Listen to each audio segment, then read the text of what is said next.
Bonjour Nathalie. Bonjour Hélène. Je suis vraiment ravie de te recevoir dans ce podcast à mon micro. Moi, je t'ai découvert en lisant ton livre Plastique, le grand emballement, qui est paru aux éditions Stock en 2020. Et en fait, vraiment, je le dis ici parce que c'est quand même, c'est la vérité. Et ce livre a changé ma vie. Donc pour celles et ceux qui me suivent depuis le début, depuis un moment, peut-être que vous avez remarqué qu'à partir à peu près de ce moment-là, 2020, j'ai complètement basculé en fait aussi. J'ai ma compréhension du monde a changé et ton livre est venu à un moment, je pense, charnière pour moi. Après beaucoup d'autres lectures, après avoir pris conscience de plein de choses et quelque part tu es venu sédimenter, c'est venu faire la catalyse d'un vrai point de bascule pour moi et pour le beau. Et c'est à ce moment-là que j'ai commencé vraiment en fait à avoir envie de m'engager encore plus. C'est là aussi où j'ai compris qu'en fait la question du beau et la question du plastique étaient intimement liées et intimement liées aussi à nous, à notre écosystème, aux vivants, que c'était une succession d'engendrements avec au milieu l'activation de nos désirs, quelque part aussi que ce sujet-là venait convoquer et chercher quelque part un peu notre responsabilité, la manière dont on se situe par rapport à nos besoins, à nos usages, mais aussi aux visions long terme, court terme que nous avons, à notre rapport à notre environnement, notre rapport à la mort aussi, peut-être qu'on en parlera, je sais pas, mais en tout cas, le plastique qui finalement est invisible dans la partie la plus dangereuse quelque part, nous a rendu de tels services absolument sans cesse ces dernières années et est venu justement préserver la longévité de beaucoup d'autres matériaux qui ne sont pas a priori en plastique, mais qui finalement en contiennent pour les faire devenir étanches, parce qu'en fait, le plastique a cette merveilleuse capacité de pouvoir venir empêcher l'eau de se glisser quelque part, et donc la moisissure, et donc le fait que les choses s'abîment, et donc c'est anti-vie quelque part, parce que finalement, il empêche justement l'eau de se positionner à ces endroits-là, et ces merveilleuses trouvailles nous amènent aujourd'hui à nous poser des sérieuses questions sur notre relation avec lui. Et je crois vraiment que personne d'autre que toi ne peut aujourd'hui, Nathalie, nous aider à comprendre en fait ce sujet dans ses racines. Donc toi, je le rappelle, tu es directrice de recherche à l'INRAE, donc c'est l'Institut national de recherche pour l'agriculture, l'alimentation et l'environnement. Et tu es la spécialiste mondiale du plastique. Tu as été pionnière dans le domaine des emballages alimentaires et tu dénonces depuis plus de 2 décennies l'omniprésence en fait du plastique. Tu as coordonné de nombreux projets de recherche internationaux qui visaient à développer des alternatives biodégradables au plastique traditionnel. En 2017, tu reçois le laurier défi scientifique de l'INRAE pour tes travaux sur la biodégradation des plastiques issus de résidus agroalimentaires. On parlera un tout petit peu dans ce podcast de biodégradation parce que tu as des éclairages indispensables et d'intérêt général à nous apporter. Et ton engagement, plus généralement, ton travail ont été reconnus par des tas de distinctions. Notamment, tu as reçu 2 étoiles de l'Europe en 2015 et 2021 pour des projets européens innovants. Et en 2022, tu as été nommée chevalière de la Légion d'honneur pour tes contributions scientifiques. Donc un immense merci d'être là. Nathalie, tu as aussi contribué à sensibiliser le public et les décideurs à l'importance de réduire en fait cette consommation plastique, notamment en plaidant pour des alternatives durables et une meilleure gestion des déchets pour préserver évidemment tous nos écosystèmes qui nous permettent de vivre en reliance avec les cycles du vivant. Est-ce que tu peux peut-être juste nous, en introduction ici, nous dire toi d'où tu nous parles en fait aujourd'hui, et puis après on rentrera vraiment dans... Eh bien, moi, c'est vrai que je vous parle d'une espèce de montagne d'expériences que j'ai eues autour du plastique. Tout un tas d'explorations, à la fois sur les aspects positifs, tout ce que le plastique nous a apporté, parce que j'ai quand même commencé à m'intéresser à cette matière pour cela. Et ensuite, très rapidement et en même temps, sur tous les effets secondaires, on pourrait dire, qui ne nous sont apparus finalement qu'il y a 10 ou 20 ans à peu près. Voilà, donc moi j'ai consacré toute ma vie professionnelle à ça, dans différents milieux. C'est-à-dire que j'ai travaillé au sein de la recherche, j'ai travaillé avec les industriels, j'ai travaillé au sein de milieux un petit peu plus politiques, comme la Commission européenne. Plus récemment, je me suis investie sur les interactions avec le public et donc dans les médias. Voilà, donc c'est vrai que je crois que j'ai côtoyé à peu près tous les acteurs de cette chaîne du plastique et je me suis penchée sur tous les aspects qui constituent la chaîne de vie de ces matériaux plastiques. Alors, ça, c'est quelque chose de très important sur lequel je voudrais insister tout de suite. C'est ce mot chaîne, parce que très souvent, par abus de langage, on parle de cycle de vie du plastique, alors que justement, la vie du plastique, c'est pas du tout un cycle, et c'est ce qui pose problème. Donc, il faut faire très attention quand on s'exprime sur le plastique, il faut parler de la chaîne de vie. Et cette chaîne de vie, ce sont les ressources, ce sont les procédés de production, ce sont les usages. C'est aussi le problème de la gestion des déchets, mais ça s'arrête pas là. C'est aussi le devenir à très très long terme. Et cette chaîne de vie, elle est constituée de nombreuses étapes. Elle est très longue puisque la durée de vie d'un plastique est de plusieurs siècles, voire de plusieurs millénaires. Et le long de cette chaîne de vie, on a tout un tas de milieux, de phénomènes, mais aussi d'acteurs sociétaux qui interviennent et qui sont impactés. Qui interviennent pas forcément, d'ailleurs pas uniquement, hein. Il y en a aussi qui sont impactés. Et donc voilà, moi je suis partie de la matière elle-même, vraiment, je me suis intéressée à la matière et notamment à l'usage comme emballage alimentaire, puisque j'ai toujours travaillé dans le domaine de l'agriculture et de l'agroalimentaire. Et puis ensuite, donc, essentiellement au bénéfice d'usage. Ça, c'était il y a plus de 30 ans. J'ai démarré là-dessus, parce qu'il faut bien démarrer par un bout. Et puis ensuite, après, clac, clac, clac, mes points de vue se sont élargis. Je ne suis pas restée que sur la matière. Je suis toujours restée près de la matière, mais pas uniquement. Et donc, j'ai élargi toutes mes explorations en allant vraiment au-delà. Voilà. Donc voilà d'où je vous parle. Et alors là, tu nous expliques que finalement, les plastiques ont une durée de vie de peut-être des centaines, voire des milliers d'années. C'est pas peut-être. C'est sûr. C'est sûr. Et comment on le sait, ça ? Alors, on le sait d'abord parce que je crois qu'il faut dire que c'est quelque chose qui est important. C'est qu'en fait, quelque part, le comportement du plastique nous a tous surpris. C'est-à-dire que jusqu'à présent, l'homme utilisait toujours des matières qui, d'une façon ou d'une autre, réintégraient nos écosystèmes. Et on reviendra là-dessus, sur qu'est-ce qui fait qu'un écosystème est stable ou pas, ou qu'un organisme est stable ou pas. Et donc, tous les matériaux réintégraient naturellement des écosystèmes. Donc, on ne s'est jamais posé le problème de ces accumulations de matériaux. Et puis, tout d'un coup, on s'est aperçu que le plastique, lui, il s'accumulait. C'est-à-dire que on retrouvait du plastique de plus en plus et absolument partout. Ce qui n'était pas le cas des matériaux. Par exemple, le papier, le carton, le bois. Il n'y a pas d'accumulation sur Terre de ces matériaux. Parce qu'en fait, eux ont un cycle. Voilà, parce que eux sont biodégradables, c'est-à-dire qu'ils sont digestibles par les organismes vivants qui existent naturellement dans notre environnement, hein, et y compris dans notre propre organisme. Ce sont des mécanismes biologiques qui sont le plus souvent enzymatiques, qui font que les organismes vivants sont capables de découper la matière pour en libérer les éléments constitutifs qui sont ensuite réutilisés comme nutriments pour reconstituer cette même matière. L'exemple typique, c'est par exemple la feuille d'arbre. Vous avez au printemps qui tombe, les feuilles d'arbre ne s'accumulent pas sur Terre, hein, elles vont être digérées par tous les organismes qui existent dans les sols, etc. Et ensuite, donc, les nutriments issus de ces feuilles végétales vont servir à resynthétiser les mêmes feuilles ou quasiment que vous allez retrouver à l'identique le printemps d'après. Et ça, c'est le plus bel exemple de recyclage que la nature nous offre. En fait, on va le dire autrement, le plus bel exemple du recyclage, justement de cycle, c'est la nature qui nous l'offre. C'est ce cycle du carbone, ce cycle court du carbone organique. Voilà, donc c'est un exemple, et il y en a d'autres, parce que ça, c'est un cycle biologique, et puis il y a des cycles géochimiques.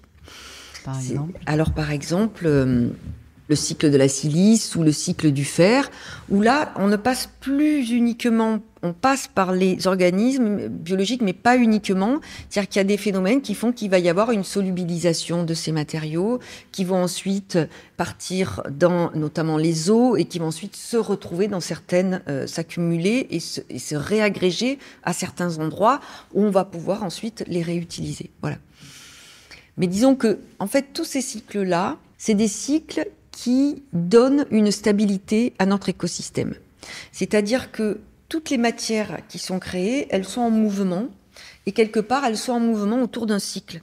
Ce qui veut dire qu'on va pouvoir garantir une certaine stabilité de cet écosystème, puisque grâce à ce cycle, on va le retrouver quasiment à l'identique au bout d'un temps qui peut être plus ou moins long, mais disons qui permet qu'il y ait en harmonie, je dirais, avec le vivant. Voilà. Et qui permet au vivant de rester ce qu'il est. C'est comme si en fait c'était des sommes de compensation, mais à la fin ça fait pas zéro, mais en tout cas ça revient toujours à s'équilibrer. Voilà, ça revient toujours, disons, à un état qui reste vivable pour le vivant. Quand on parle de vie, on parle de mouvement. C'est-à-dire qu'il y a forcément du mouvement, il y a des choses qui changent, il y a de la matière qui se crée, il y a de la matière qui est ensuite détruite, il y a de la matière qui bouge. Mais quel que soit le sens de tous ces mouvements, il n'y a pas de modification majeure ou d'accumulation majeure de substances ou de certaines matières qui vont perturber le bon fonctionnement de notre écosystème. Alors, je dis notre écosystème parce que, évidemment, que nous faisons partie de cet écosystème. Nous sommes juste un organisme, un petit élément de cet écosystème. Et du coup, c'est un peu pareil pour nous. C'est-à-dire que dans notre organisme, nous avons des cycles qui s'opèrent lorsque l'on mange, lorsqu'on excrète les déchets. Et tout ça, in fine, fait que on garde une certaine stabilité, de certaines constantes physiologiques dans notre organisme qui lui permet de rester vivant dans de bonnes conditions. L'écosystème, c'est la même chose, mais en plus gros. Et actuellement, ce qui se passe, c'est que notre société s'est mise en mouvement, mais de façon peut-être, désordonnée, en tout cas pas très réfléchie.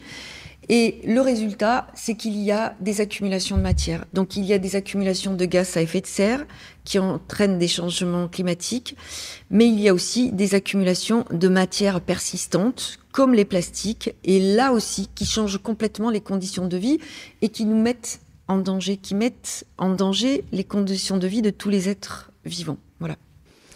Et alors, le sujet aujourd'hui, c'est qu'est-ce que nous... Donc, en fait, c'est-à-dire que là, le plastique, il est pas uniquement dans les matériaux, pas dans le matériau plastique, mais en fait, il s'est infiltré quelque part, un peu partout dans notre quotidien.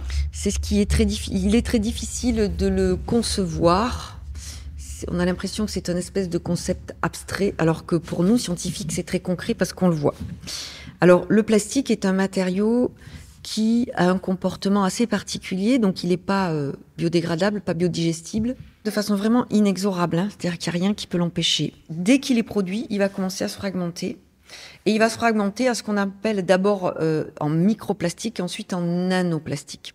Donc par exemple, ça veut dire qu'on achète demain du mobilier de jardin ou je sais pas, un truc en plastique, déjà... Voilà, dès que tu vas t'asseoir sur ta chaise de jardin, à la première pluie, elle va commencer à relarguer des petites particules de plastique. Ton pull en polyester, en laine mélangée, on dit maintenant, dès le premier lavage, il va libérer des microplastiques dans l'environnement, dans les eaux de lavage.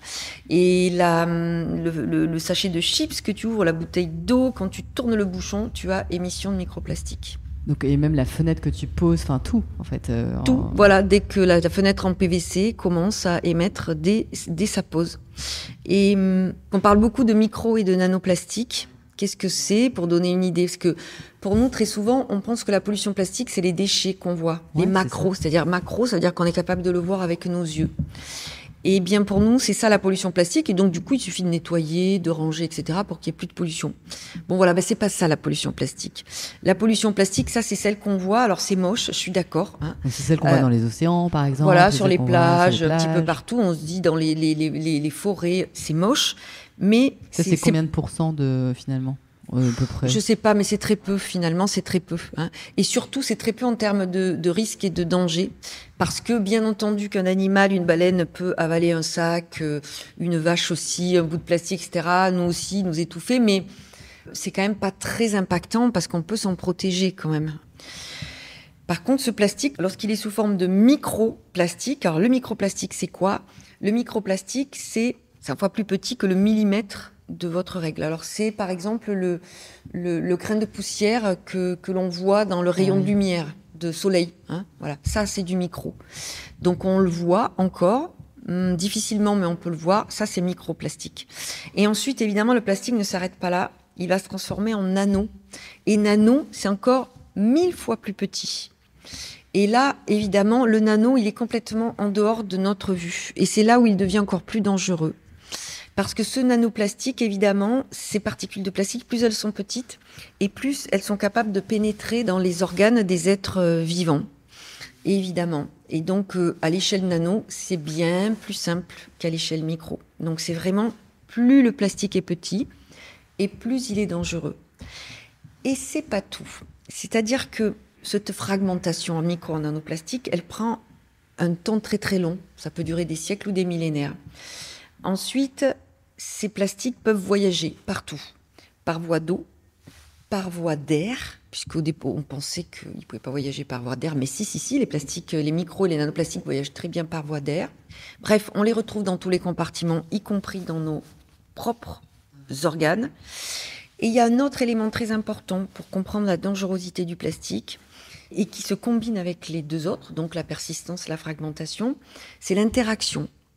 Le plastique n'est pas inerte, c'est-à-dire qu'il interagit très facilement avec les molécules qu'il va rencontrer, surtout si elles sont hydrophobes, c'est-à-dire qu'elles n'aiment pas trop l'eau. C'est ce qui fait d'ailleurs la qualité de ce plastique, la raison pour laquelle on l'utilise. Et donc ces molécules hydrophobes, ou au moins partiellement hydrophobes, il va interagir très facilement avec elles. Et manque de bol, tous les polluants que l'on redoute, les pesticides par exemple, ils sont redoutables parce qu'ils sont justement hydrophobes.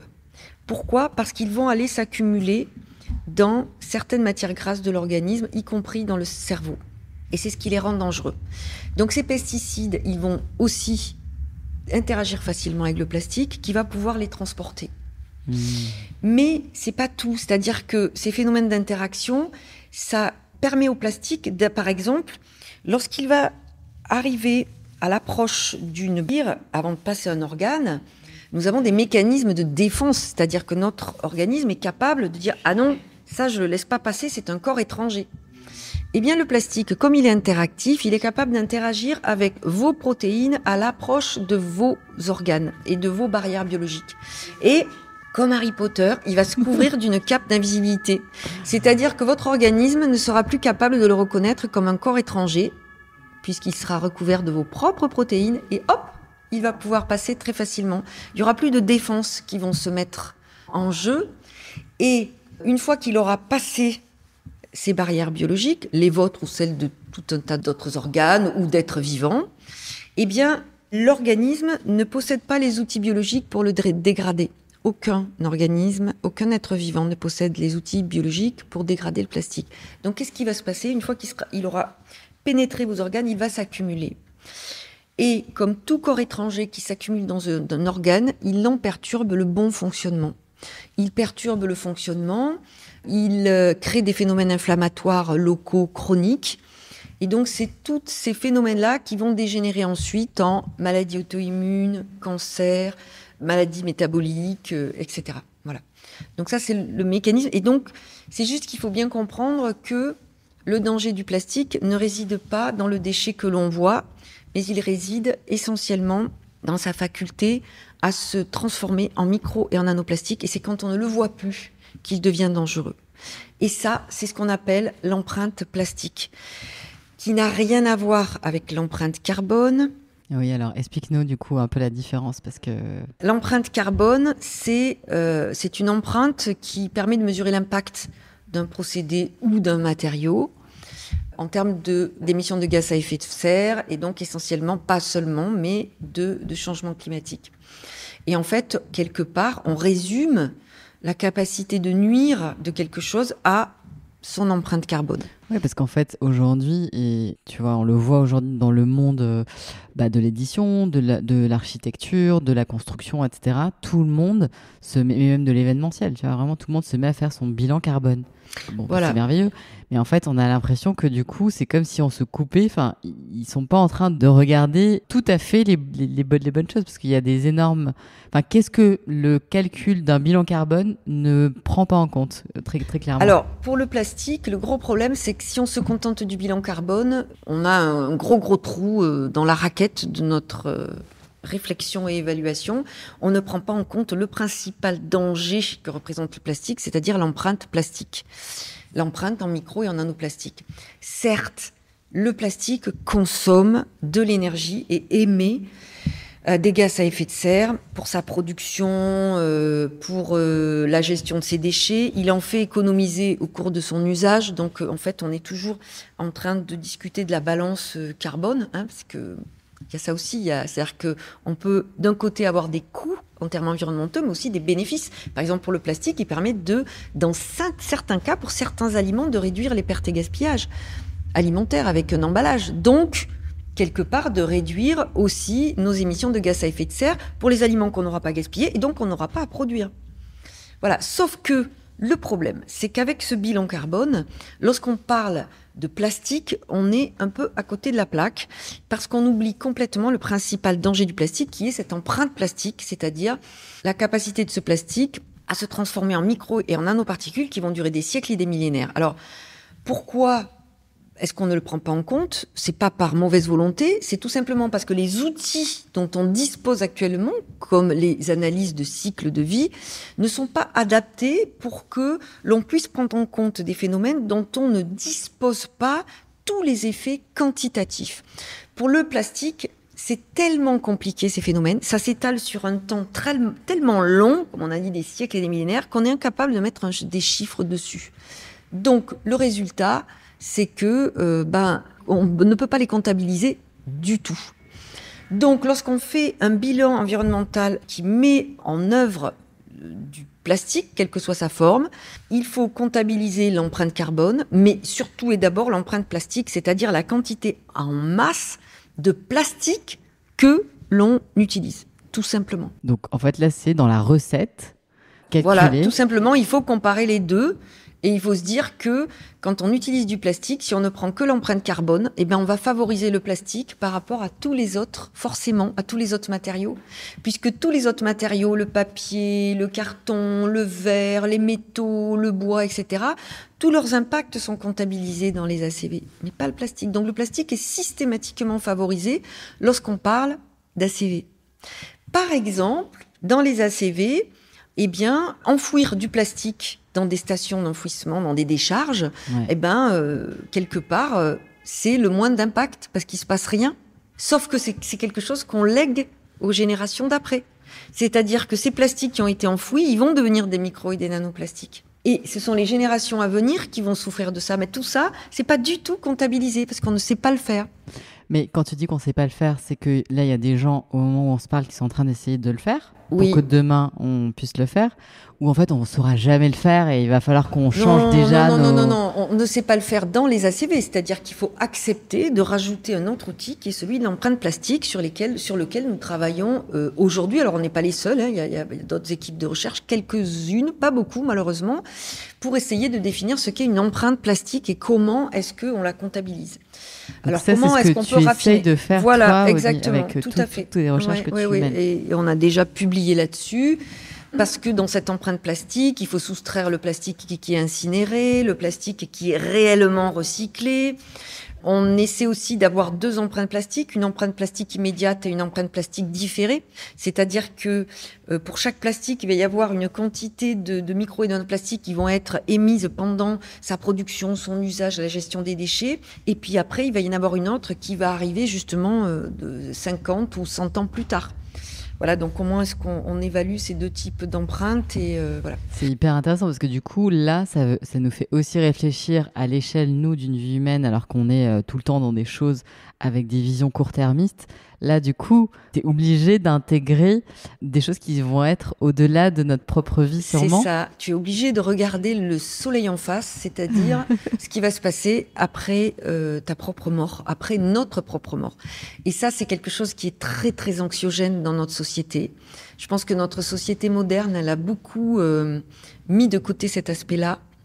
On a énormément de mal à l'aborder. On a un petit peu l'impression, parce qu'il y a quand même vraiment une injonction à vivre dans le moment. Aujourd'hui, là, maintenant. Ne regardez pas derrière ni devant. Et moi, ça me laisse toujours un peu pantoise. Je me dis, mais oui, mais quand même, si on est là, c'est parce qu'il y a eu des générations avant.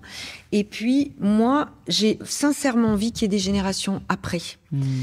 Et je me dis que c'est bien d'être là aujourd'hui dans le moment, mais pas seulement. Et cette pensée du futur, elle doit se faire aussi dans le collectif. C'est-à-dire qu'il ne s'agit pas de lever le nez de ce que l'on est aujourd'hui pour essayer d'aller voir comment vont vivre les générations à venir, mais c'est aussi lever le nez de ce que l'on est aujourd'hui dans le contexte, c'est-à-dire qu'on soit capable de regarder le problème à l'échelle planétaire et aller voir non seulement loin dans les années, mais aussi loin dans les kilomètres. Parce que le plastique, c'est un problème qui est planétaire. Sans frontières. C'est ça. Lorsque je vous dis que le problème, ce sont les micros et les nanoplastiques, les micros et les nanoplastiques qu'on ne voit plus, ils n'ont absolument mais aucune frontière. Donc, il ne s'agit pas de se dire « Ah, mais nous, on gère bien nos déchets, on ne jette pas nos plastiques à la poubelle, on va retransformer nos bouteilles en chaises de jardin. Ça ne changera rien au niveau de la pollution. » Et ensuite, il faut aussi savoir que ces petites particules de plastique, non seulement on ne peut pas les récupérer, mais en plus, il n'y a quasiment rien qui va les arrêter, puisqu'elles sont vouées à devenir de façon inexorable de plus en plus petites. Donc, ne pas s'imaginer qu'avec un simple filtre ou un simple masque, on va pouvoir protéger les générations à venir des microplastiques qui seront émis par les plastiques que nous utilisons aujourd'hui. Ça ne sera pas possible. Oui, parce qu'en fait, là, ce que tu es en train de dire, c'est il y a certaines personnes qui se disent bon, on va trouver des solutions, on va trouver des filtres, on va trouver des systèmes beaucoup plus robustes, performants, etc. Alors, certains disent d'ailleurs pas en plastique, mais dans d'autres matériaux. Ça, toi, tu n'y crois pas? Non, parce que c'est un petit peu une fuite en avant. C'est-à-dire que ce plastique se divisant de façon infinie, il y a forcément un moment où on ne va pas pouvoir l'arrêter. Donc c'est une course, je pense, qui est perdue d'avance. Et pour moi, j'y crois d'autant moins qu'il me paraît totalement stupide d'aller déployer des efforts énormes pour essayer de récupérer dans notre environnement et nos corps des plastiques qui auront servi à quoi? Pour la grande majorité, à rien. Un espèce de petit plaisir instantané que l'on aura eu à un temps T. Le plaisir, je sais pas, de porter une chemise en polyester pendant quelques heures, peut-être quelques mois, guère plus. Le plaisir de l'œil d'une décoration de Noël où en passant dans la rue, on se dit « Oh, c'est très joli ». Et bon, voilà, des exemples comme ça, il y en a plein, ils sont à l'infini. Et je me dis, mais quel est l'intérêt de se condamner à devoir courir, à se battre contre un monstre quelque part, parce que plus il est petit, ce plastique, et plus il devient monstrueux, alors qu'on a les moyens, dès aujourd'hui, de réduire au moins de 75%, c'est-à-dire les 3/4, les plastiques que nous utilisons. Parce qu'ils ne présentent pas d'intérêt, parce qu'ils ne servent pas notre bien-être, parce qu'on a à notre portée toute une gamme d'autres matériaux ou tout simplement une autre façon de faire. Donc moi je vais te donner un exemple qui me tient souvent à cœur. Je me dis, c'est la période de Noël, on a envie de faire plaisir. On peut faire plaisir autrement qu'avec des biens matériels. Un enfant, il n'a pas besoin d'être couvert de jouets en plastique, il a besoin du temps et de l'attention des adultes qui l'entourent. Et je crois que ça, c'est quand même une des plus grandes sources de bien-être d'un enfant. Et je me dis que, voire même en lui offrant un objet en plastique, quelque part, on lui dit, ben non, j'ai pas de temps pour toi, mais j'ai le temps d'aller travailler pour gagner l'argent, pour fabriquer cet objet, et je te le donne, et puis voilà. Et après, tu vas t'amuser tout seul avec. Donc, quelque part, je trouve que c'est un message, c'est pas un message amoureux.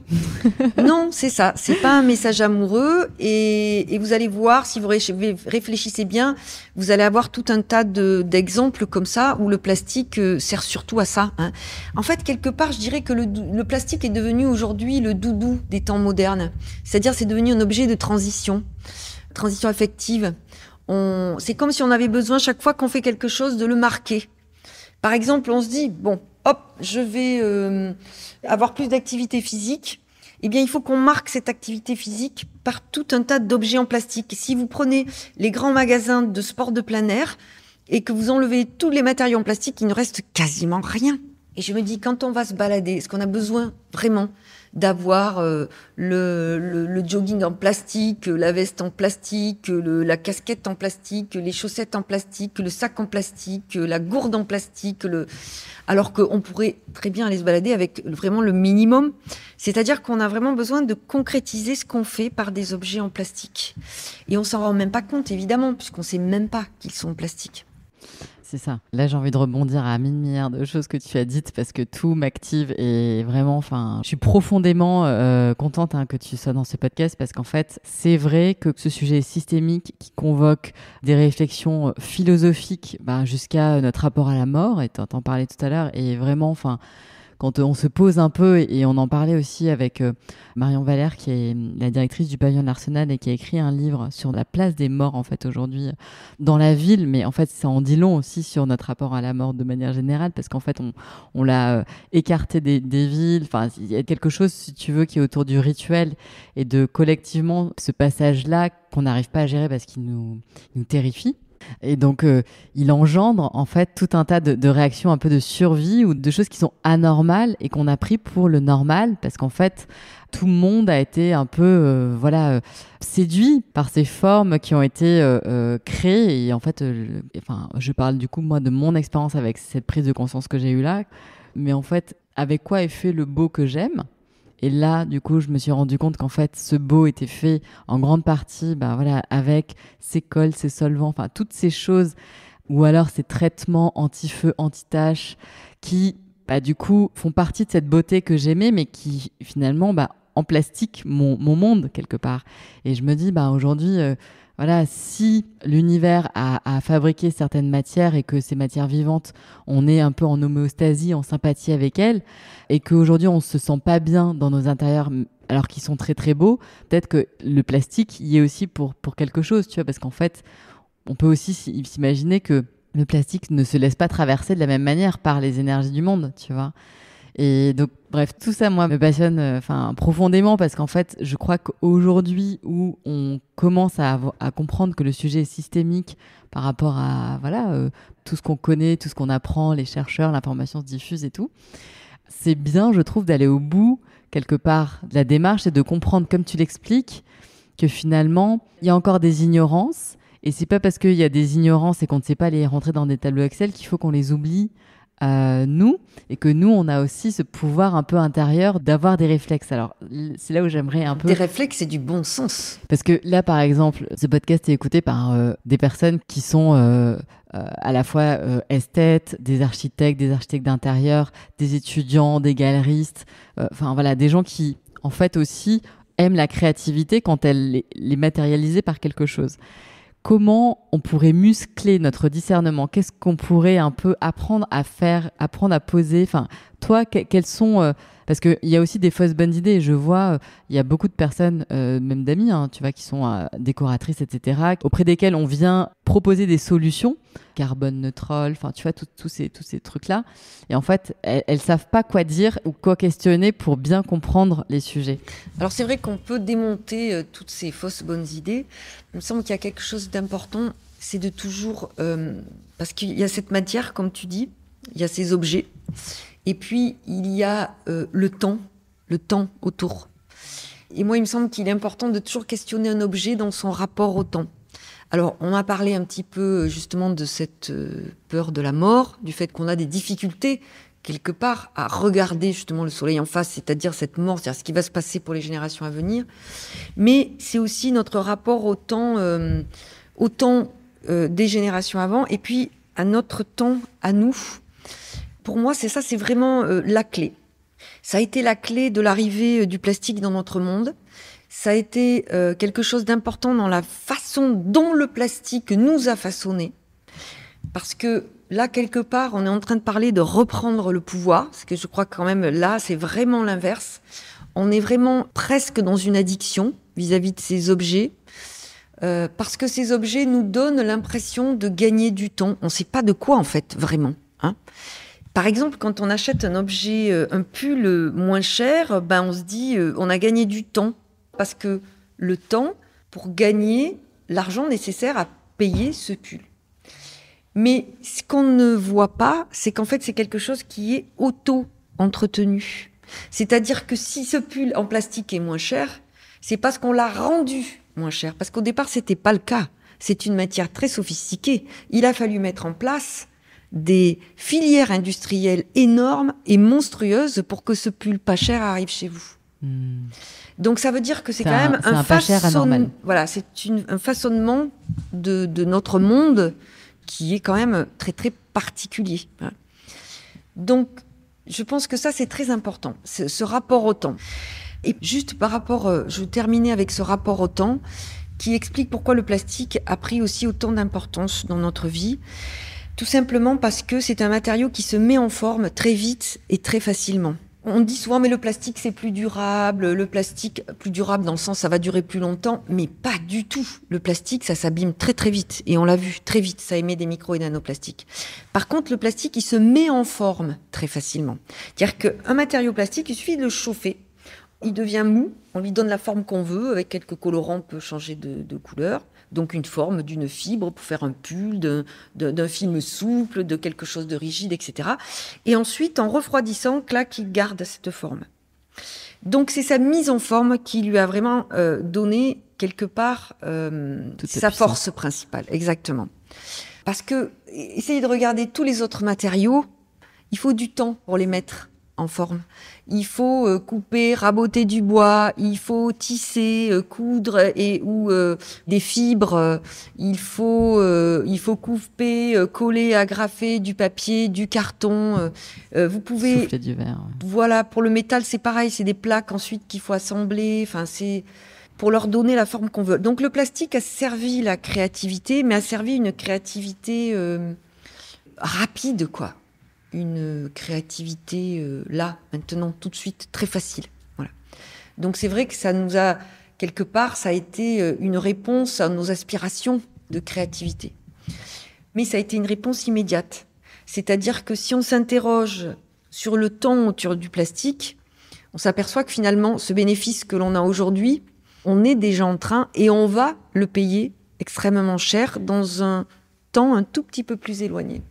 Et c'est là où ce rapport au temps, il doit être interrogé. C'est-à-dire que le beau dans un objet, pour moi, c'est pas seulement le choc esthétique de la forme, de la couleur. C'est aussi tout ce qu'il va refléter en termes de temps sur d'où il vient, qu'est-ce qu'il va devenir, et pas seulement qu'est-ce que je vais ressentir et qu'est-ce que je vais en faire là tout de suite. Et alors ça, c'est intéressant parce que quand on entend un peu les discours sur la recyclabilité, etc., le plastique recyclé, on a l'impression qu'en fait, on a trouvé des solutions et que du coup, en fait, c'est OK et que quelque part, on a pris en charge ce sujet parce qu'il y a le plastique recyclé et le recyclage qui est là. Alors là, c'est une illusion, c'est-à-dire qu'on n'aime pas. Alors c'est vrai qu'on n'aime pas être angoissé. De toute façon, c'est vrai qu'il y a eu quand même le développement d'une éco-anxiété qui fait que tout le monde fuit un peu les nouvelles alarmantes, et que du coup, dans les médias, il y a une recherche d'informations qui permettent de nous rassurer. Et c'est vrai que le recyclage en a fait partie. Le recyclage, moi aussi, j'y ai cru, j'y ai travaillé, j'y travaille toujours d'ailleurs. Mais bon, j'en connais les limites maintenant. Le recyclage, c'était se dire, le plastique ne rentre pas dans ces histoires de cycles biogéochimiques là qui stabilisent nos écosystèmes et nos êtres vivants. On va le créer de toutes pièces. Sauf qu'en fait, on n'a pas réussi parce que le plastique n'est pas fait pour être recyclé. Le plastique se fragmente tout de suite, donc il pollue tout de suite. Donc ça veut dire que on nous a mis dans la tête qu'il suffirait de bien gérer nos déchets pour qu'il n'y ait plus de pollution plastique. Mais non, pas du tout. Même une bouteille que vous mettez dans la bonne poubelle, elle a commencé à polluer dès le début. Elle a commencé à envahir votre atmosphère, votre air, votre eau et vos aliments. Et puis ensuite, le plastique, comme on l'a dit aussi, est un matériau qui interagit, c'est-à-dire qui va, au cours de son usage, il va absorber des polluants.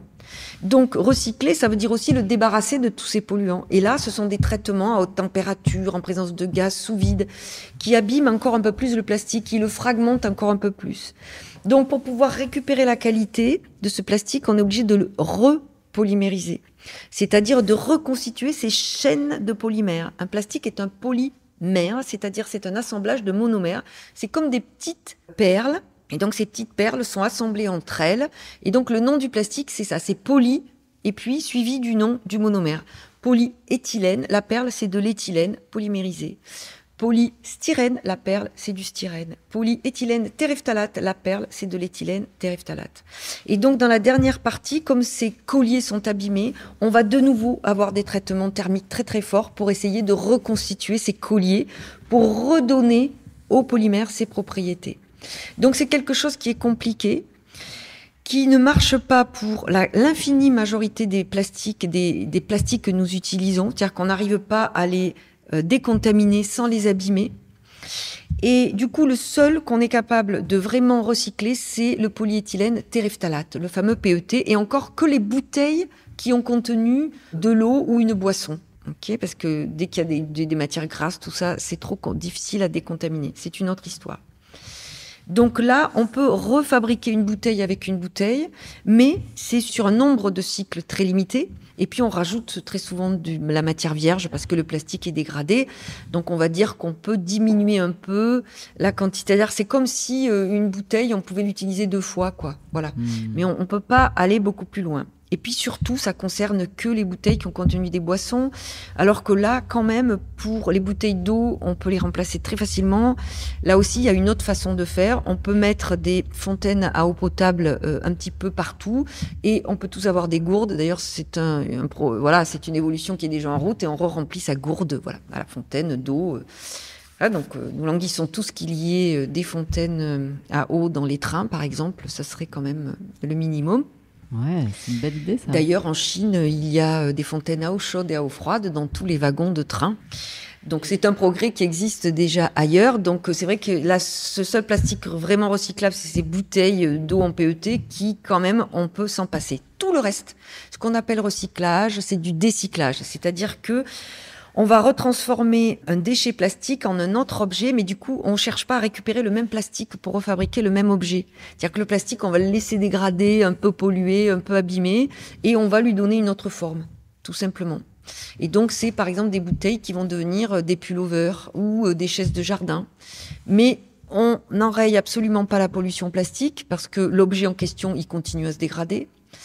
On n'enraye pas la pollution plastique parce que on fait disparaître des filières entières de matériaux naturels qui ne posaient pas de problème. La laine aujourd'hui, c'est un très bon exemple, ne coûte plus rien parce elle est de plus en plus remplacée par du polyester soi-disant recyclé, alors que en réalité on devrait appeler ça décyclé. Ensuite, on crée des filières qui sont dépendantes aux déchets plastiques, donc ça veut dire qu'après on faut est alimenter. Après on est tenu de continuer à alimenter ces nouvelles filières qui ont été en plus financées sur les deniers publics par des déchets, donc il faut continuer à utiliser des bouteilles en plastique pour pouvoir faire des pullovers en polyester recyclé.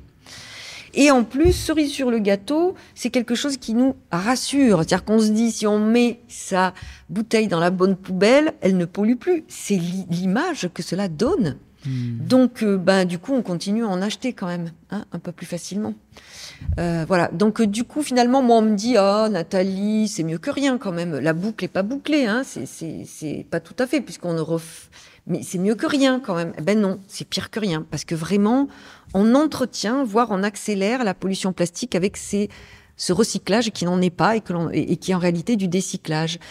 Et la preuve en est, c'est que lorsqu'on regarde dans tous les pays du monde, plus le pourcentage de plastique recyclé augmente et plus la consommation de plastique vierge augmente. Les pays, par exemple, comme l'Autriche, les Pays-Bas ou l'Allemagne, qui recyclent le plus le plastique, certains affichent 50% de recyclage. S'ils étaient capables de recycler 50%, c'est-à-dire la moitié de leur plastique, ils auraient dû diviser par 2 leur consommation de plastique vierge. Vous êtes d'accord avec moi? Puisque l'idée de ce plastique recyclé, c'est de remplacer le plastique vierge. Eh ben non, leur consommation de plastique, non seulement elle n'a pas diminué de moitié, mais elle n'a pas diminué du tout et elle continue d'augmenter. Et est-ce que tu parles de la production du plastique? Là, on s'est juste attaché vraiment aux matériaux, mais est-ce qu'en plus la production de ce plastique utilise d'autres ressources naturelles sous tension ou dont on doit prendre soin? Bien sûr, la production de plastique, elle consomme de l'eau, elle consomme de l'énergie. Et puis le plastique, c'est très compliqué parce qu'il n'y en a pas qu'un, on l'a vu, il y en a plein. Et puis surtout, ce sont aussi des additifs. Mais je sais pas, que le problème, c'est qu'il y a le polymère qui change. Mais il y a aussi tous les additifs qu'on met avec. détachant, quelque chose qui est anti-tache, c'est quelque chose, c'est ça? Voilà, par exemple, alors par exemple pour faciliter la fabrication, pour rendre le plastique souple, pour le rendre colorant, pour le rendre anti-condensation. Bref, il y a pour le rendre plus résistant, pour le rendre, enfin, il y a tout un tas d'additifs. Ça peut aller entre quelques pourcents pour qu'il ne se dégrade pas trop vite. Des fois, pour qu'il se dégrade même plus vite. Ça dépend du type de plastique, on peut tout faire. Et ça va entre quelques pourcents jusqu'à plus de... Et ces additifs-là, en fait, c'est quoi? C'est l'extraction? C'est de la chimie. C'est de la chimie, d'accord. Pure, ouais. C'est vraiment de la chimie. Et c'est très souvent aussi de la pétrochimie. D'accord.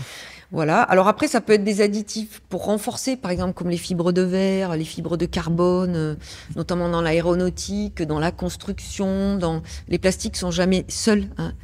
Un secteur qui est en pleine expansion pour l'usage des plastiques, c'est le secteur des transitions écologiques. Toutes les technologies de transition écologique utilisent de plus en plus de plastique, c'est-à-dire qu'en quelque part, on troque une empreinte carbone contre une empreinte plastique. Et donc, du coup, par exemple, je sais pas, les éoliennes, les pales d'éoliennes, donc c'est des composites, c'est-à-dire c'est une matrice de plastique dans lequel on a des fibres qui n'est pas, voilà, dont on ne sait pas quoi faire après.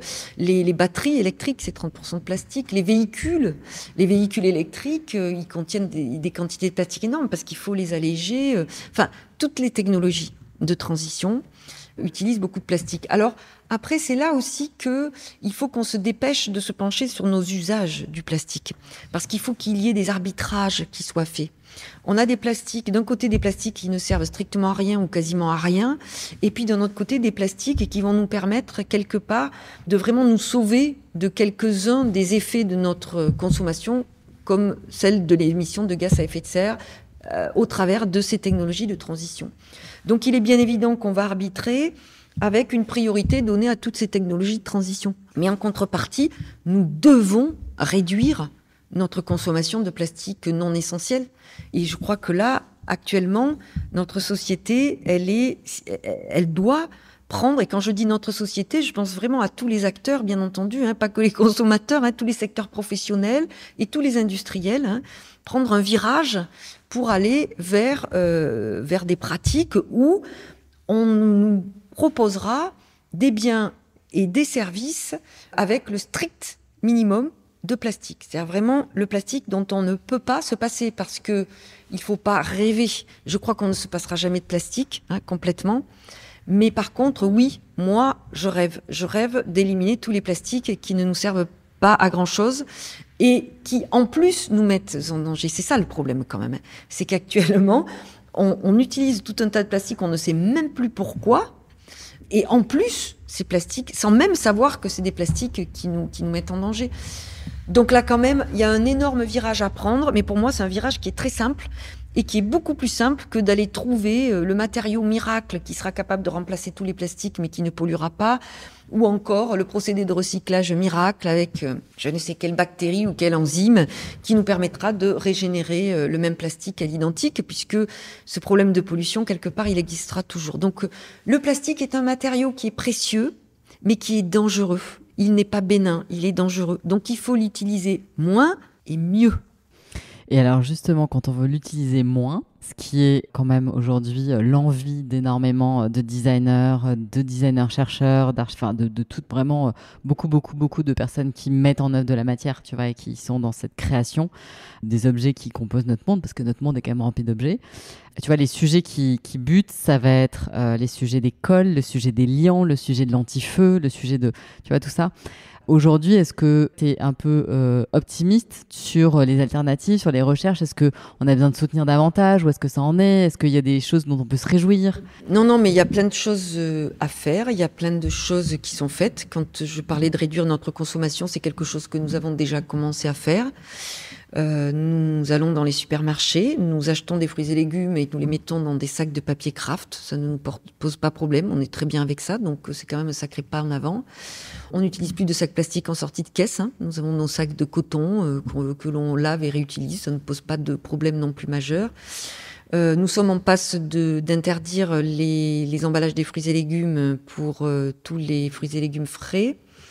On a failli le faire un petit peu avant l'Europe, mais finalement, le lobby industriel a eu raison de la volonté française d'interdire ces emballages plastiques. Mais là, ça, c'est en cours. Il y a une loi qui vient d'être votée au niveau de l'Europe et qui nous dit qu'en 2030, on n'aura plus d'emballage plastique de fruits et légumes. Voilà. Et puis, par exemple, il y a des exemples pour moi qui sont assez spectaculaires, comme c'est cette initiative de cantine sans plastique menée par le gouvernement, qui a impliqué tout un tas d'acteurs aussi. Et on a déjà une grosse proportion, en tout cas une bonne vingtaine de cantines qui sont vraiment à zéro plastique, alors qu'on partait où on avait dit non, on peut pas se passer de plastique, tout est resté trop lourd, c'est pas gérable. Si on a trouvé des solutions pour tout, pour moi c'est quand même vraiment un sacré succès. Donc ça va s'étendre à toutes les cantines et à toute la restauration collective française. Voilà. Donc ce que je veux dire, c'est qu'on est en route pour ça, mais quand on regarde les augmentations de consommation, elles sont bien supérieures aux efforts pour réduire notre consommation. Donc là, il faut qu'on renverse la machine, quoi. C'est-à-dire qu'il faut qu'on ne limite les nouvelles utilisations, les utilisations du plastique que vraiment à ces technologies de transition dont nous avons besoin là, aujourd'hui, d'une façon importante et urgente. Et puis qu'on arrête d'utiliser par ailleurs.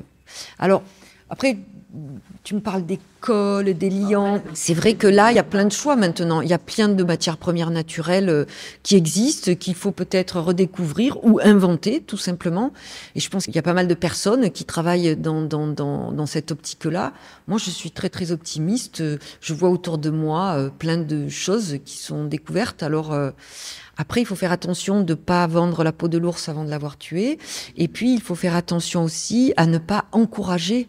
C'est-à-dire qu'il faut que quelque part, toutes ces innovations, elles restent encore une fois sur des matériaux dont on a vraiment besoin. Il faut qu'on évite de donner de faux espoirs en se disant on va pouvoir consommer de façon déraisonnable sans avoir d'impact sur notre environnement. Ça, c'est totalement illusoire. C'est un mirage. Bien sûr, et je pense que c'est pour ça aussi, tu vois, que dans le podcast, j'ai cette question, où est le beau? Parce qu'en fait, je pense que ça participe aussi de savoir ce qu'on aime vraiment. Ça fait partie des choses qui éloignent la poubelle de ton objet, quelque part, de ton utilisation. Donc du coup, et puis si tu as eu un coup de cœur et que tu as aimé quand il vieillit, etc., et que tu en prends soin, et puis même si un jour, en fait, t'en veux plus, mais que t'en as quand même pris soin, si tu le revends, enfin, tu vois, il y a aussi ce truc-là quand même du rapport émotionnel. Le beau, c'est pas que ce qu'on voit non plus. Voilà. Et donc, certes, il y a un objet, mais il n'y a pas que ça, quoi. Il y a tout ce qu'il y a autour, quoi. C'est la façon dont on va vivre autour. Et c'est là où on a souvent du mal à essayer de construire un beau autour d'un objet, mais qui ne soit pas une accumulation d'objets. Le beau, ça va être aussi la façon dont on va vivre avec cet objet. Donc, c'est pour ça qu'un objet dont on n'a pas forcément besoin, peut-être qu'on aura quelque chose d'encore plus beau en se passant de cet objet dans notre vie. Oui, puis moi aussi mettre de la valeur à certains renoncements et de la valeur ailleurs où en fait on n'en met pas forcément aujourd'hui. Mais là très concrètement, et moi je suis vraiment en lien, tu vois, et même avec l'association, et d'ailleurs je te remercie d'avoir fait partie cette année du jury du prix Amants Vivants. En fait, ils cherchent quand même à vouloir peut-être inifuger des choses, à vouloir en fait agglomérer des chutes de quelque chose, mais de manière pérenne.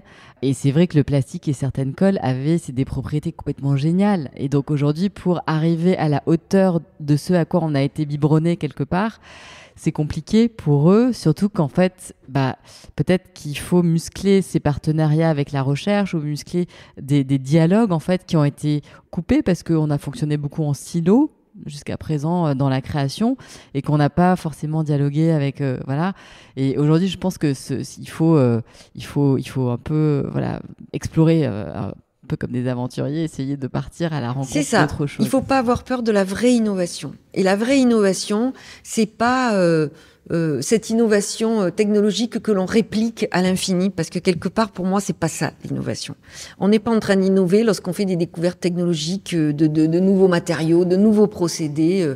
Pour moi, l'innovation, elle va se situer vraiment dans une autre dimension. Et cette autre dimension, encore une fois, ça sera les interactions avec les acteurs de la société et avec leur bien-être et avec leur mode de vie et leur mode de consommation. Mais ça veut dire interagir avec la science, mais ça veut dire aussi développer de nouvelles interfaces scientifiques. C'est-à-dire qu'il va falloir développer des interfaces entre la science dure, entre guillemets, celle des matériaux par exemple, et puis les sciences humaines, les sciences sociales, la philosophie, la psychanalyse, enfin, il y a tout un tas d'interfaces à développer qui vont nous permettre d'avoir de vraies innovations qui ne se contenteront pas justement de répliquer à l'infini des innovations technologiques qui ont fait quelque part notre progrès d'après-guerre. Mais pour moi, c'est terminé ça. C'est pas ça l'avenir. C'est plus ça l'avenir. Donc il faut vraiment essayer de regarder ailleurs. Il faut avoir le courage de changer. Et le changement, souvent, ça se fait pas en un seul coup. Ça se fait pas en une seule étape. Ça se fait par petits bouts. Et en même temps, c'est un peu bizarre le changement. Parce que des fois, surtout quand il s'agit d'un changement sociétal, on a l'impression que rien ne se passe, et puis tout d'un coup, paf, il y a une espèce de, un espèce de phénomène d'agrégation. Voilà. Et puis tout d'un coup, ça devient massif. C'est-à-dire que ça devient un courant collectif que tout le monde va accepter de prendre. Et là, on se rend compte que, hop, tout d'un coup, une idée qui était complètement aberrante, et ben, tout d'un coup, ah ben oui. Et ben, voilà. Et du coup, tout le monde est prêt à entendre. Et moi, je l'ai vécu, ça, parce que en 30 années, je peux vous dire que, au début, quand je travaillais sur le plastique et que je parlais de pollution plastique et de réduction de consommation de plastique personne n'était prêt à entendre. Et puis, tout d'un coup, un jour, paf, hop, voilà, ça y est. Le changement était amorcé.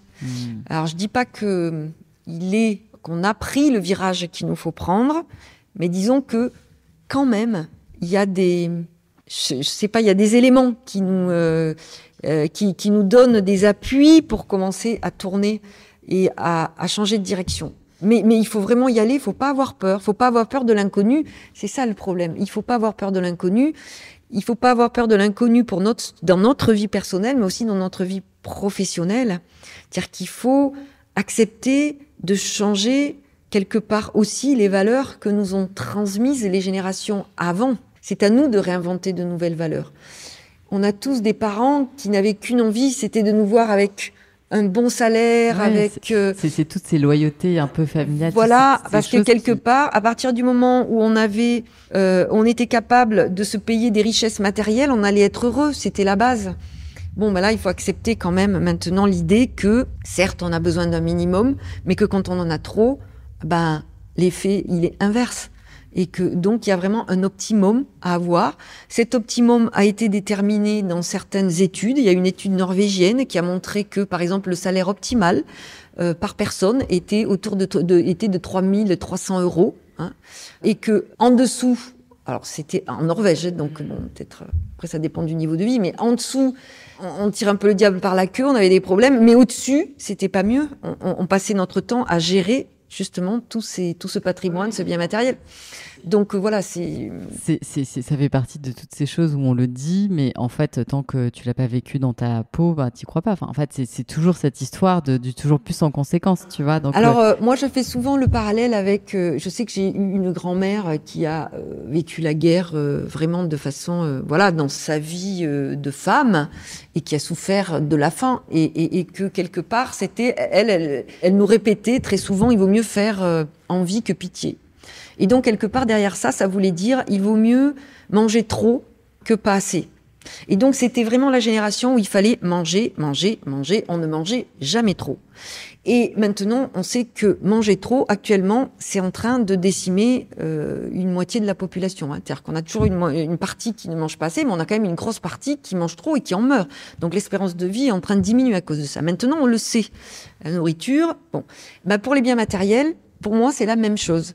C'est-à-dire que moi, j'ai grandi avec des parents qui, quelque part, les biens matériels, on n'en a jamais assez. Et maintenant, non, je crois que les générations à venir, elles sont en train de changer complètement là-dessus aussi.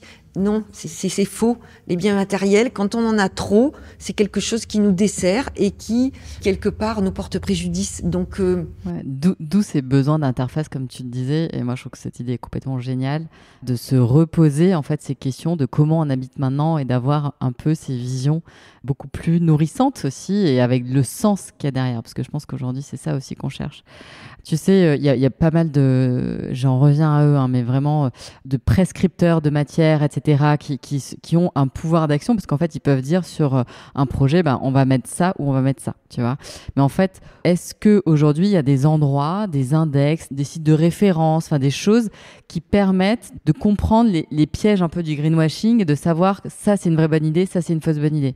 Alors, c'est très compliqué parce que dans ce domaine, comme dans les autres, il y a énormément de sociétés de conseil qui se montent, mais qui sont là quand même d'abord, pas que, mais d'abord pour faire du chiffre d'affaires. Donc ça veut dire que c'est aussi très très compliqué de démêler les fils. Et moi je pense que tant que nos autorités n'auront pas imposé une obligation d'information et d'étiquetage clair en ce qui concerne le plastique, on sera tous un peu dans le brouillard, c'est très compliqué de démêler. Même moi, quand on me dit « il y a tel matériau qui a été développé, il y a tel objet, il y a tel… » Ça me prend toujours beaucoup de temps pour savoir ce qu'il y a dedans et c'est très compliqué. Et des fois, je suis obligée de passer au labo et d'aller le passer en spectre infrarouge pour savoir exactement ce qu'il y a à l'intérieur. Donc, je pense qu'il y a quand même une nécessité de transparence, mais même pas… C'est vraiment quelque chose de très important. Je crois que là, parce que on a grandi dans une société du secret industriel, et je crois que là, on a besoin de transparence. Et pour finir, parce que là, juste, est-ce que tu as un petit mot sur la dégradabilité du plastique, là, tout ce qui est biodégradable? Là, c'est pareil, on ouvre la boîte de Pandore. Il y a du biodégradable qui n'est pas biodégradable parce que dans la définition du biodégradable, s'y intègre un matériau qui s'appelle du PLA, qui n'est biodégradable que si la température devient pour que le matériau se dégrade en conditions réelles. Voilà. Après, il y a d'autres matériaux biodégradables qui sont en cours de développement et on les critique parce que ça se biodégrade pas forcément aussi vite. Oui, j'ai envie de dire oui, je sais. Il se dégrade pas forcément assez vite. Le mammouth non plus n'est pas forcément complètement biodégradable. On en retrouve dans certains glaciers. Il faut faire attention là aussi, bien entendu, on y travaille. Il y a énormément de recherches. J'en conduis moi-même, voilà.